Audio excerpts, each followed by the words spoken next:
আসলে গভীর ষড়যন্ত্রের মধ্যে, চক্রান্তের মধ্যে পড়ে আছে। বাংলাদেশ নিয়ে ষড়যন্ত্র এখনো শেষ হয় নাই।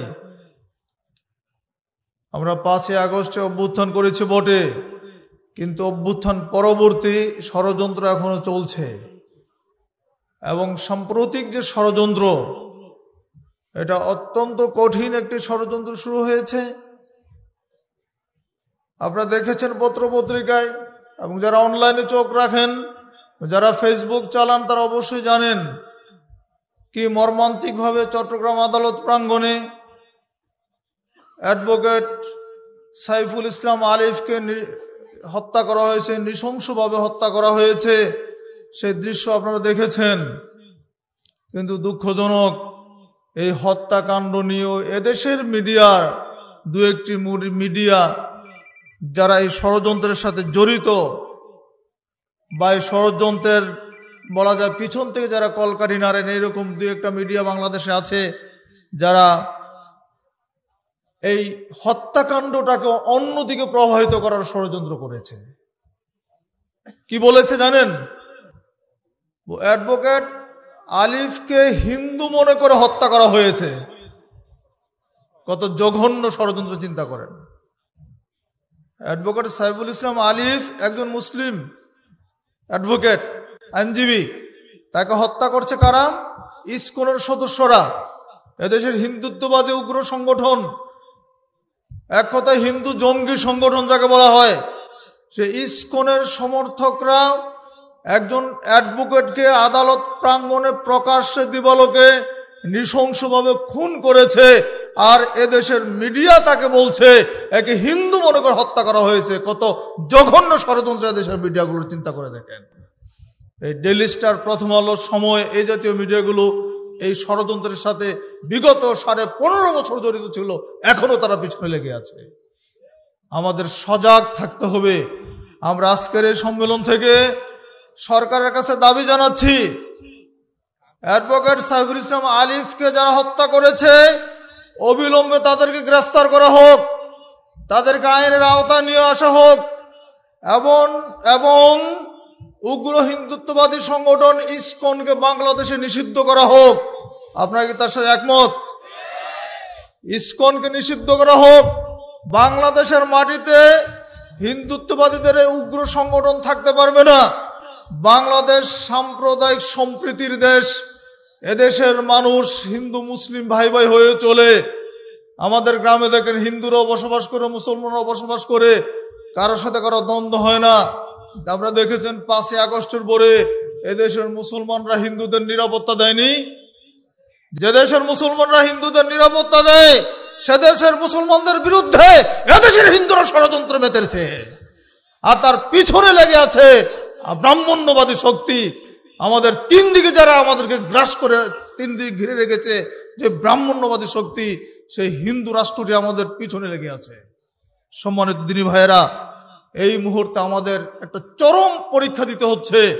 আমাদেরকে শান্ত থাকতে হবে, খুব সুশৃঙ্খল ভাবে চলতে হবে, চিন্তা ভাবনা করে কথা বলতে হবে। ষড়যন্ত্রের মোকাবেলা করার জন্য যে কোনো সময় আমাদেরকে প্রস্তুত থাকতে হবে। যে কোনো ধরনের ষড়যন্ত্র এ দেশের বিরুদ্ধে, এদেশের মুসলমানদের বিরুদ্ধে, যে কোনো ধরনের ষড়যন্ত্রের বিরুদ্ধে আমরা সবসময় সোচ্চার থাকবো ইনশাআল্লাহ।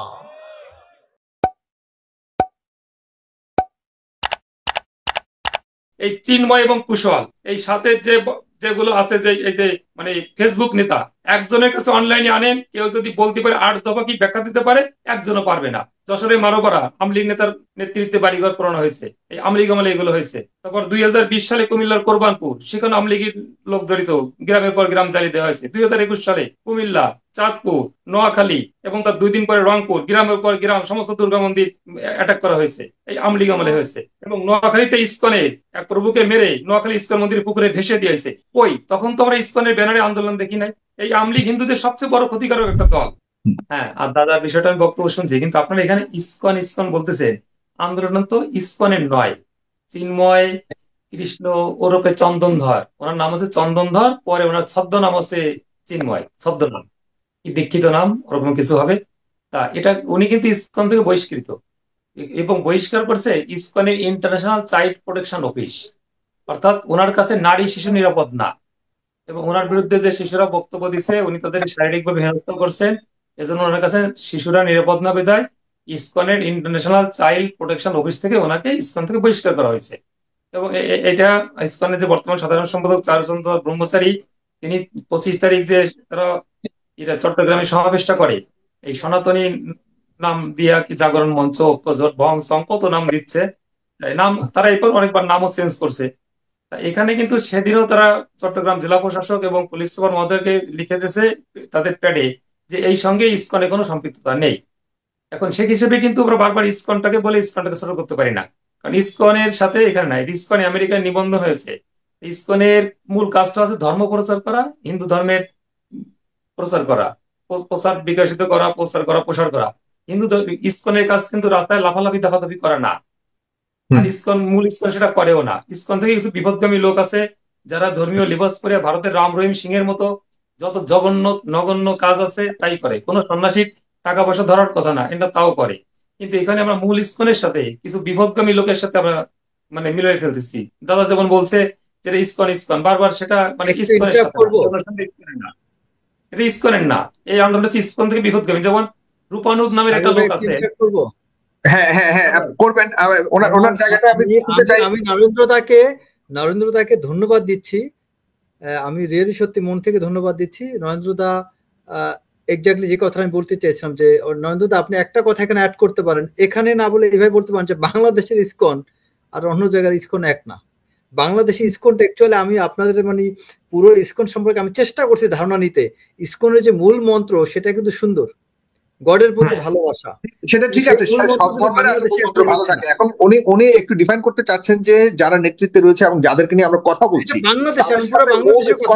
ইসকনের সম্পর্ক নাই, কিন্তু আমরা নরেন্দ্রনাথ মজুমদার কিন্তু আমরা যাদেরকে দেখতে পাচ্ছি এখন বর্তমানে ইসকনের নেতৃত্বে রয়েছে আমরা সবাই জানি, এবং ইসকনের বিভিন্ন পর্যায়ের এবং সমর্থকরা যারা রয়েছে হাজার হাজার সমর্থক যারা এই যে মিছিল মিটিং করছে সমাবেশ করছে তারা চিন্ময় কুমার দাস এরা বাংলাদেশের নিষিদ্ধ ঘোষিত সদ্য নিষিদ্ধ ঘোষিত একটা সংগঠনের অধিকাংশ লোক, এবং এবং বাংলাদেশের মানে বিগত সরকার ফ্যাসিবাদী করে যারা গেছে তাদের কিছু দোসর, তারা এদেরকে লোক জমায়েত করতেছে। আমরা পূর্বে কি দেখেছি আমরা এই বিগত সরকারের আমলটা দেখি। আমরা 47 না যাই, 2009 সালের পরে যখন শেখ হাসিনা সরকার গঠন করে 2012 সালে একসঙ্গে 25,000 লোক আক্রমণ করছে আওয়ামী লীগ সরকারের আমলে। টার্গেট ছিল রামু উখিয়ার বৌদ্ধ মন্দিরগুলো এবং হিন্দু মন্দিরগুলো। সেখানে বৌদ্ধ মন্দিরগুলো গড়ে দেওয়া হয়েছে, হিন্দু মন্দির গড়ে দেওয়া হয়নি। আমরা দেখেছি সুনামগঞ্জের সাল্লায় হিন্দুদের একের পর এক গ্রাম তছনছ করেছে যুবলীগ নেতার নেতৃত্বে। আমরা দেখেছি খুলনা শিয়ালি এই আওয়ামী লীগ নেতার নেতৃত্বে হিন্দুদের বাড়িঘর পোড়ানো হয়েছে। যশোরে মারোপাড়া আওয়ামী লীগ নেতার নেতৃত্বে বাড়িঘর পোড়ানো হয়েছে, এই আওয়ামী লীগ আমলে এগুলো হয়েছে।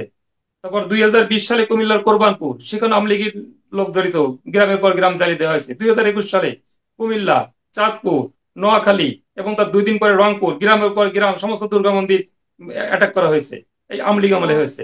এবং নোয়াখালীতে ইসকনের এক প্রভুকে মেরে নোয়াখালী ইসকন মন্দির পুকুরে ভেসে দিয়েছে। কই তখন তো আমরা ইসকনের ব্যানারে আন্দোলন দেখি নাই। এখন হট করে ইসকন ইসকন তখন শহীদ শাহবাগে তার প্রতিবাদ জানাইছে, রাস্তা অবরোধ করে চলে আসছে, তারা এটা নিয়ে পড়ে থাকি নাই। এবং ইসকনের একটা বাটপার আছে রূপানুক নামের এক লোক, সে তখন এই রাষ্ট্রপতি ভবনের কাছে আসার সময় বলছিল রাষ্ট্রপতি ভবন থেকে আমাদের ডিল চলছে, সেটা কিন্তু সত্যতা সিসি ক্যামেরায় পাওয়া যায় নাই। এবং এই আমাদের 5 তারিখ সরকার এই বর্তমান ফ্যাসিস্ট সরকার পড়ে যাওয়ার পরে 9 তারিখ প্রথম ছাত্ররা কিছু ছাত্র বিভিন্ন গোষ্ঠী এক হয়ে প্রথমে শাহবাগে মানে একটা সমাবেশ করে, সেখান থেকে তারা চলে যায় শাহবাগে না সরি প্রেস ক্লাবে, সেখান থেকে যায় শাহবাগে। তখন কিন্তু চিন্ময় কুশল যারা বিগত সরকারের ফ্যাসিস্ট তাদের কিন্তু আমরা দেখি নাই। দেখছি যখন কিছু লোক জমা হয়েছে, আওয়ামী লীগের লোকজন সবাই ভয়তে সরাসরি করছিল, তখন হিন্দুদের গাড়ি ভর দিয়ে তারা যখন আবার আসছে তখন আস্তে আস্তে তারা এটা যোগ দিয়ে এটাকে বড় করছে, ফিনান্স করা, উস্কানি দেওয়া, অর্থদাতা। এতদিন তো বিগত সরকারের এত বড় বড় ঘটনা, তখন তো আমাদের এত বড় আন্দোলন করা হয়নি, হিন্দুদের ইউনিটি হয় নাই। এখন হঠাৎ করে ইউনিটি হয়ে গেল, হঠাৎ করে আন্দোলন হয়ে গেল। হঠাৎ করে ইউনিটি বা এরকম আন্দোলনের পেছনের কারণ কি বলে আপনি মনে করেন? একটু কারণ আপনিও তাদের এই হিন্দু সম্প্রদায়ের মধ্যে, হ্যাঁ বলুন। ঘোষিত নিষিদ্ধ সংগঠনের লোকজন এর ভিতর ঢুকে গেছে। বিগত সরকাররা মানে এই শেখ হাসিনা সরকার বলি আমরা 1991 সালে আওয়ামী লীগ নির্বাচনের সময় শেখ হাসিনা নির্বাচন করেছিলেন ঢাকা থেকে। সেখানে সাজেশন খোকার কাছে উনি 20,000 ভোট প্লাস হেরে যায়, বেশি ভোটে হারছে। উনি রংপুর নির্বাচনে হেরে যায়। উনি টঙ্গীপাড়া আর কোটালীপাড়া আসনে নির্বাচন করছে। টঙ্গীপাড়া নিজের বাবার আসনে, বাবার উপজেলায় ভোটে পিছিয়ে থেকে কোটালীপাড়া হিন্দুদের 80% ভোট ছিল, হিন্দুদের ভোটে হয়, এবং ওইবার মানে 80+ আসন পেয়েছিল আমলিগ। সেখানে কি হয়েছে বোঝা যাচ্ছে, যেখানে আমলিগ অধ্যুষিত সেখানে আমলিগ আসন পায়। 2000 তারপরে 1996 সালে যে নির্বাচনে আমলিগ ক্ষমতা আসে 12ই জুন, সেখানে আমলিগ 135 সিট পেলেও, তারপরেও সেখানে কিন্তু ওই যে 80 সিট হিন্দু অধ্যুষিত সেগুলো তারা পাইছিল। 2001 সালে পাইছিল 60 সিট। কোন 60 সিট? যে 60 সিট আমলিগ অধ্যুষিত। কিন্তু এতে প্রুভ হয় বাংলাদেশের যারা আওয়ামী লীগ এন্টি, তারা কিন্তু একটা জিনিস টার্গেট করতে পারছে, যে যেখানে যেখানে হিন্দু আছে সেখানে সেখানে আওয়ামী লীগ আসনটা পায়, আসনটা পায় না। আওয়ামী লীগের জন্ম যেভাবে হয়েছিল তা তো মানুষ হিন্দুরা জানে না। পূর্ব পাকিস্তান মুসলিম লীগ, পূর্ব পাকিস্তান মুসলিম থেকে পূর্ব পাকিস্তান আওয়ামী মুসলিম লীগ, পূর্ব পাকিস্তান আওয়ামী মুসলিম থেকে 1954 সালে পূর্ব পাকিস্তান আওয়ামী লীগ, এইভাবে আওয়ামী লীগ হয়েছে। এই আওয়ামী লীগ হিন্দুদের সবচেয়ে বড় ক্ষতিকারক একটা দল। এই আওয়ামী লীগ নির্বাচন, ওই যখন যুক্তফ্রন্টের নির্বাচন ছিল 54 সালে, তারপরে তারা সেই আওয়ামী কেটে দিয়া, মানে লীগ মুসলিম কেটে দিয়া শুধু আওয়ামী লীগ রাখছে। সেখানে ছিল পৃথক নির্বাচন। তখন আওয়ামীপন্থী কিছু লোক দেখছে পৃথক নির্বাচন থাকলে তো হিন্দুদের 72 জন এমপি হয়, তখন হিন্দুদের ক্ষতি করার জন্য সে পৃথক নির্বাচন ব্যবস্থা তুলে দেয় এবং কিছু নির্বোধ হিন্দু রাজি হয়। 1962 সালের নির্বাচনে হিন্দুরা আসন পায় 3টা, তা 2 বছরের সংসদ ভেঙে যায়, 54 সালে 3টা। ঠিক এইভাবে এই নির্বাচনগুলো করছে। আমরা কি দেখি শেখ মুজিবুর রহমানের জীবনীতে, সে বলছে প্রথম জেলে গেছে কলকাতায় দাঙ্গায় রামপদরে চাকু মেরে। সে কি ওরকম অসাম্প্রদায়িক লোক হয়? সে সাম্প্রদায়িক দাঙ্গায় চাকু মেরে জেলে গেছিল শেখ মুজিবুর রহমান। আচ্ছা, আমাদের বলতে চাচ্ছেন যে আসলে মূল, হ্যাঁ, হিন্দুদের বোকা বানানো সহজ, কিন্তু হিন্দুদের বোঝানো কঠিন যে তোমাদের বোকা বানানো হয়েছে। এখন যেটা হচ্ছে এই আন্দোলন কোন আন্দোলন না, এই চিন্ময় এবং কুশল, এই সাথে যেগুলো আছে, যে এই যে মানে ফেসবুক নেতা, একজনের কাছে অনলাইনে আনেন, কেউ যদি বলতে পারে 8 দফা কি ব্যাখ্যা দিতে পারে, একজনও পারবে না। এবং যত মানুষের সাথে আমার তর্কাতর্কি হয়েছে ফেসবুকে, কেউ 8 দফা মানে কিছু বোঝে না। শুধু একটা তাদের মাথায় ঢুকে দেওয়া হয়েছে যে মার্চ অন, এবং তারা মার্চ করতেছে, জানে না কি জন্য করতেছে, কোন কারণে করতেছে। সম্পূর্ণ একটা বিপদগামী দিক যাচ্ছে, এবং এই দেশটাকে সাম্প্রদায়িক দাঙ্গা নেওয়ার জন্য কোন একটা বিশেষ দল এদেরকে ইন্ধন দিচ্ছে, অর্থ দিচ্ছে, সময় দিচ্ছে, লোকবল দিয়ে এই বাংলাদেশটাকে একটা খুব খারাপ জায়গায় নেবে, এবং যার ফলাফলে তারা ভোগ করতে পারবে। কিন্তু আসলে সেগুলো বালি। এই এই হিন্দুরা সবচেয়ে নির্যাতন হয়েছে আওয়ামী লীগ আমলে। যদি কোনোদিন অসম্ভব, তারপরে যদি আগামী 100 বছর 200 বছর পরে আওয়ামী লীগ দেশে আসে, তখন আওয়ামী লীগ নিশ্চিহ্ন হয়ে যাবে। এবং আওয়ামী লীগের টার্গেট যে হিন্দুদের নিশ্চিহ্ন করা হয়ে গেলে আওয়ামী লীগের মতো পূর্বের দল মুসলিম লীগে ফিরে যাবে।